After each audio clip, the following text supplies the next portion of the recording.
Alright, now we have understood the basics about the text prediction task. In this section, we will learn how to customize the search space, and we will try out different HPO algorithms.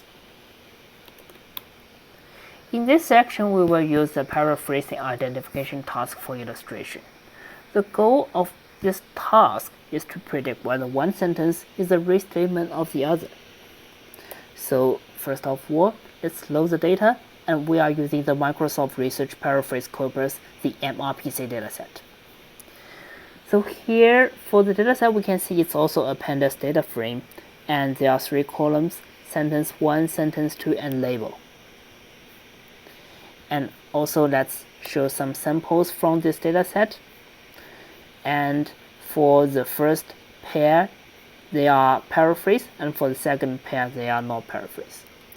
Okay, so now let's understand how to explore a customized search space with random search in AutoGluon. In this example, our goal is to search for some hyperparameters like warm-up, learning rate, job pile, layer-wise decay, number of task-specific layers, and the question is how to do that in AutoGluon. So here, actually in AutoGluon, we use this ag.space to define the search space. So here we specify this hyperparameters variable. We say for the model, we are using this BERT for text prediction basic, and we further define our search space. So here for aggnet.num layers, we set it to be ag.space.int 0 to 3. This means it will choose it to be from 0 layers to 3 layers.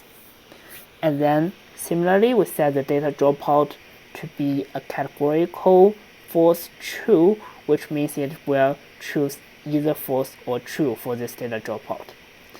And also for the warm-up portion, we choose it to be a real value between 0.1 to 0.2. And also for the layer-wise learning rate decay, we choose it to be real value between 0.8 to 1.0. For the learning rate, we choose it to be a real value between 1e-5 to 1e-4. And apart from specifying the search space for the model, we can also specify our hyperparameter optimization algorithm. So here, we specify the HPO params, and we say for the scheduler, we use the first in, first out, the FIFO scheduler, and for the search strategy, we use the random search. Okay, so now we have defined the hyperparameters.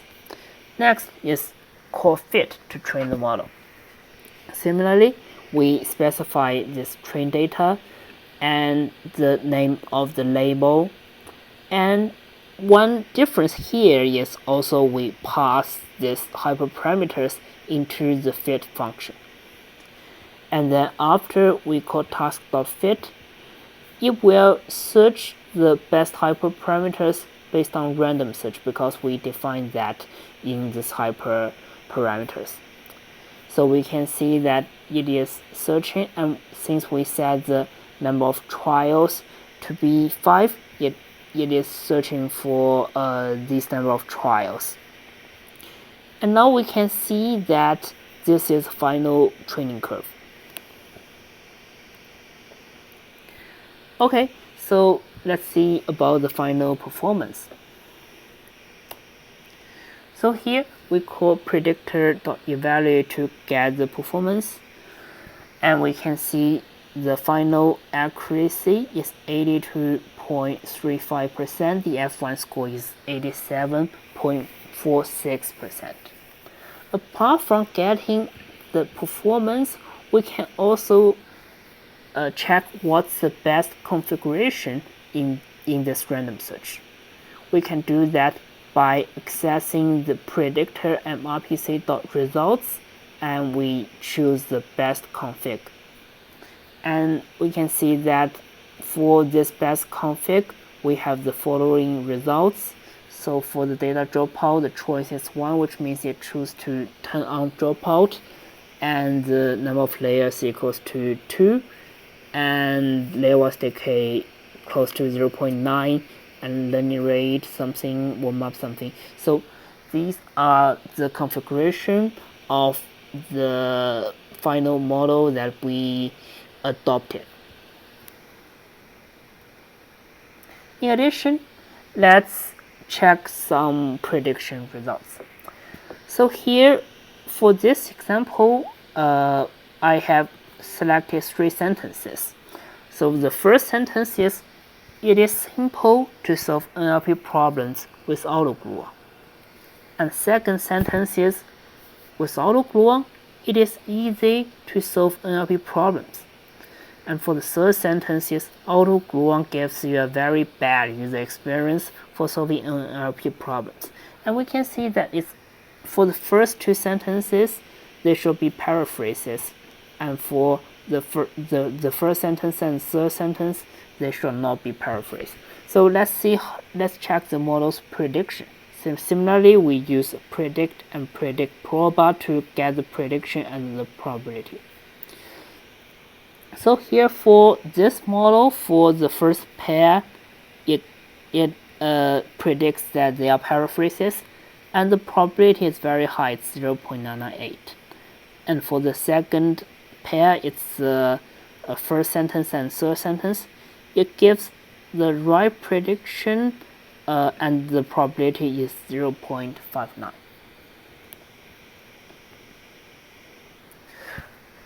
Okay, apart from random search, we can actually use Bayesian optimization in AutoGluon.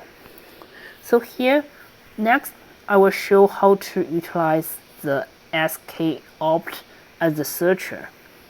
Basically, the difference between Bayesian optimization and the random search is that Bayesian optimization will train a surrogate model to approximate the performance of the hyperparameter configurations. Whenever we observe the performance of a new set of hyperparameter, we update our posterior about the surrogate model. And then in the next trial, we will try to see the performance of the configuration that best balances the exploitation and exploration trade-offs. So let's see how to do that in AutoGluon. We just specify the hyperparameters, the hyper HPO params, to use the search strategy equals to SKOpt. And then similarly, we call task.fit to train the model. And now we can see that it is training. So let's wait for some time.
Okay, now we see that it has finished the training, and this is the final training curve.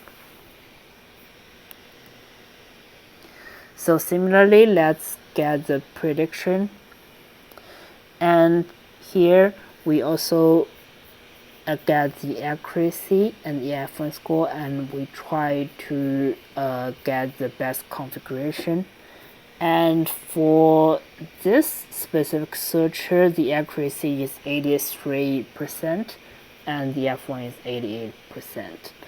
And we can see the best config is like this.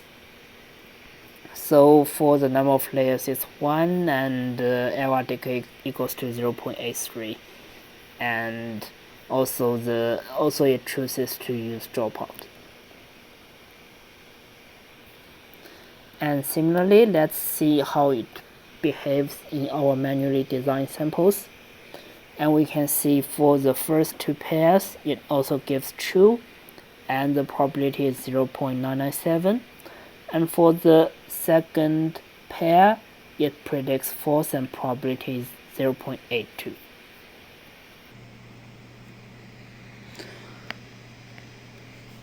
Alright, so next we can also use the hyperband algorithm.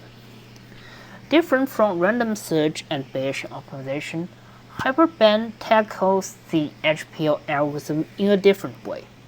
So here for random search and Bayesian optimization, these two methods explore the hyperparameter configurations one by one.